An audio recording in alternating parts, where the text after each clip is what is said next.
हमारी एकता जिंदाबाद।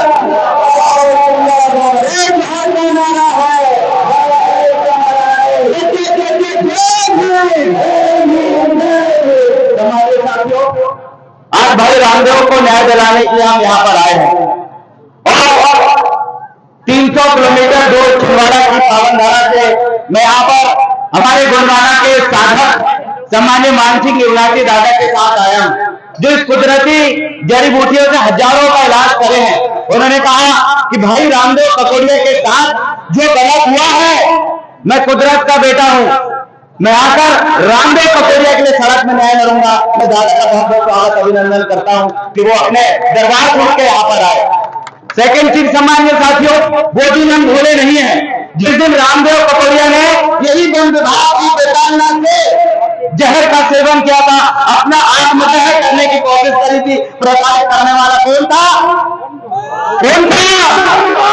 छत्तीसगढ़ में हजारों आदिवासियों के नन्हे मुन्ने बच्चों को नक्सली की वर्दी पहनाकर और उनके मारने वाले लोग में हाथ किसका था?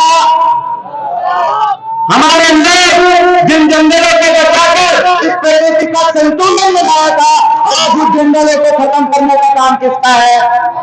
ये मात्र वन विभाग का नहीं, वन विभाग के पीछे खड़े इन पूंजीपतियों का भी हाथ है। इस बात को आपको ध्यान रखना है। आखिरकार ये वन विभाग के अधिकारियों के पीछे इनको पर किसका हाथ है?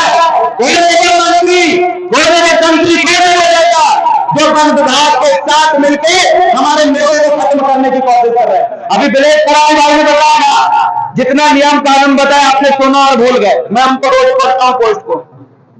इस देश का मालिक आदिवासी अपनी जान की रक्षा के लिए, जंगलों की रक्षा के लिए, अपनी स्वाभिमान की रक्षा के लिए अपना पूरा जान निछावर कर देगा।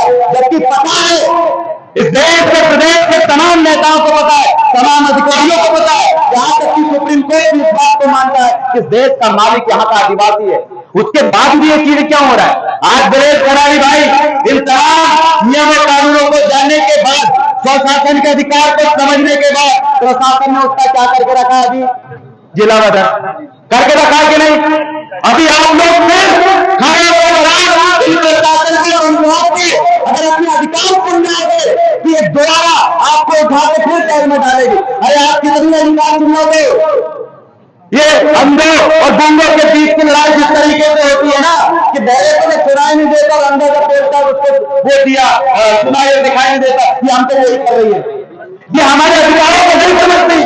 आप गणेश भाई चिल्ला जिला वगैरह, मैं बताता हूँ गणेश भाई कहाँ गणेश भाई, मैं इनको बताता हूँ आपका अभी जिला वगैरह मैं गारंटी देता हूँ 6 महीने आप काम करिए, सप्ताह में बैठे रहे एटीएम उठा के आपको नक्सलवादी करार देकर जेल में डाल देंगे। ये आपकी हकीकत है। आप लड़ने के लिए तैयार हो? मुझे बताइए, आप लड़ने के लिए तैयार हो नहीं?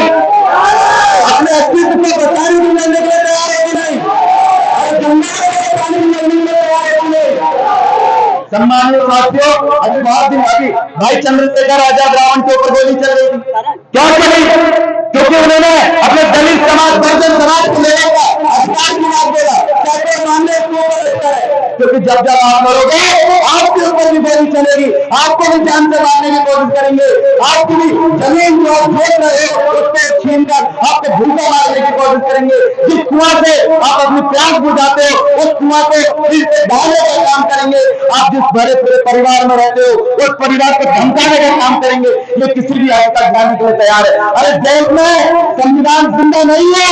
अगर संविधान जिंदा होता तो देश का आदिवासी, जिस देश का मानक है, उसको धरना आंदोलन प्रदर्शन करने की जरूरत नहीं पड़ती। साथियों, इस देश में संविधान की हत्या हो चुकी है।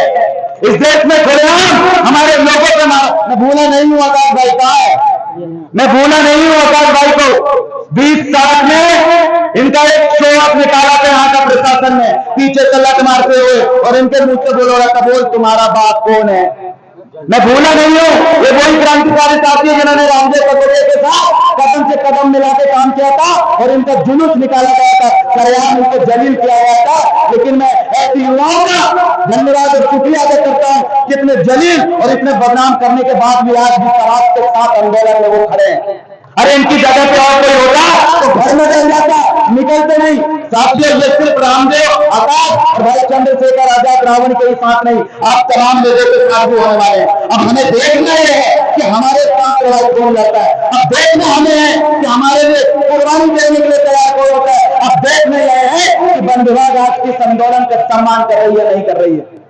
300, 400, 500 किलोमीटर दूर जाना है। वन विभाग के अधिकारियों से कहना चाहते हैं भैया, हमारे पठानकोट के भी लोग आए यहाँ पर, वो पठानकोट के लोग 14 किलोमीटर जमीन के नीचे उतरने पर जो लोग वहां पर रहते हैं, यहाँ से दूर दूर से लोग आए हैं, पूरे मध्य प्रदेश और आसपास के राज्यों से भी लोग आए हैं। अगर वन विभाग नहीं समझेगा, वन विभाग रामदेव भाई की जमीन पे अगर बारिश नहीं करेगा तो आप चेतावनी देते हैं, ये जो कौन सा है खातेगांव की धरती में पूरा छिंदवाड़ा जिला और पूरा मध्य प्रदेश के शहर के एक एक चौराहे में हम इतना भीड़ जनसभा एकत्रित करेंगे कि आप मजबूर हो जाओगे, नमस्कार होगा आपको देना पड़ेगा।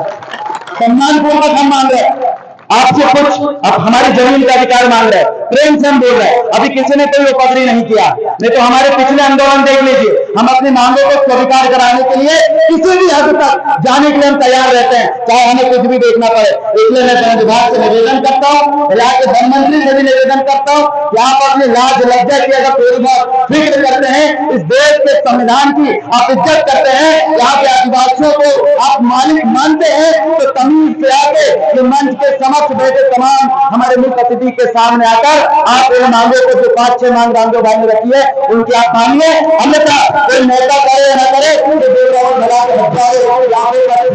यहाँ पर सड़क में जाम करके अपनी मांग मनवाना जानता है। बहुत बहुत धन्यवाद, शुक्रिया करना चाहता हूँ आज हमारे बीच में बैठे तमाम पार्टियों के लोगों को, तमाम संगठन के लोगों को, भीम आर्मी, आजाद समाज पार्टी, गोलमारा गणतंत्र पार्टी, जय राष्ट्रीय क्रांति मोर्चा, तमाम युवा साथियों को बहुत बहुत धन्यवाद। हम यहाँ पर लड़ने के लिए आए, अब देखते हैं प्रशासन झुकता है या नहीं झुकता। बहुत बहुत धन्यवाद। हमारा